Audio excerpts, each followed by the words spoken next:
DeVos here. You know, I always say in this industry, if nothing else, we're prepared for weird things to happen on a daily basis. We had a weird thing happen. I got an email from a customer last night, and they said, my yard's not looking too good from where y'all sprayed it last week.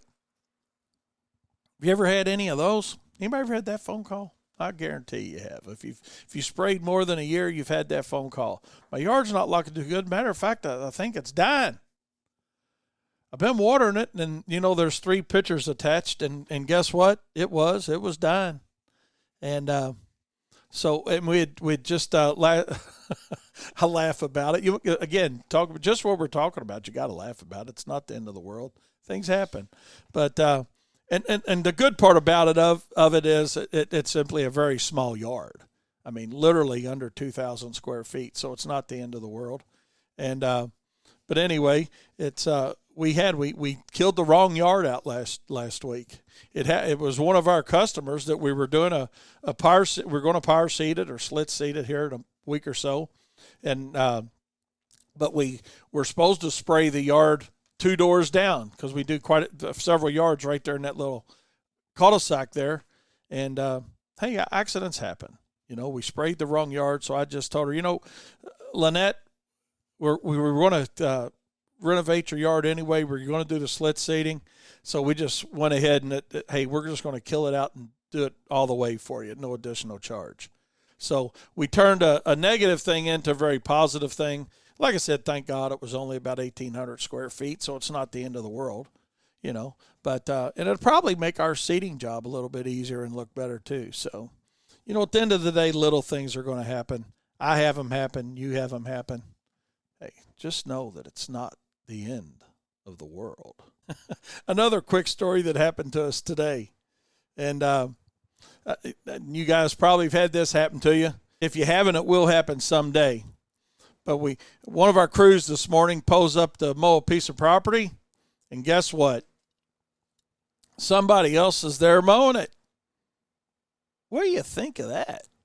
Somebody's there mowing a piece of property that theoretically, and I say well, I shouldn't say theoretically because that's not true.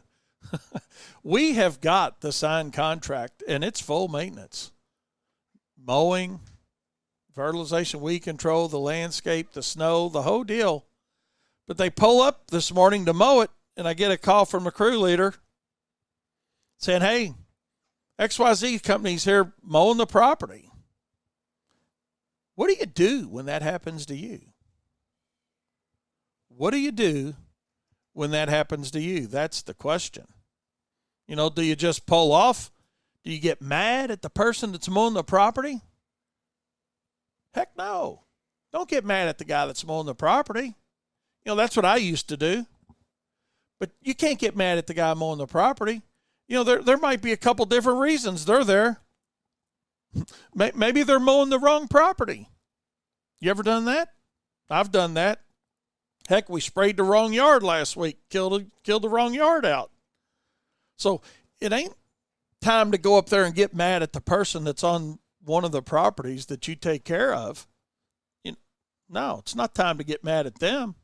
It's time to touch base with the person that you deal with on that property, if it's a commercial property, and find out, hey, what's going on?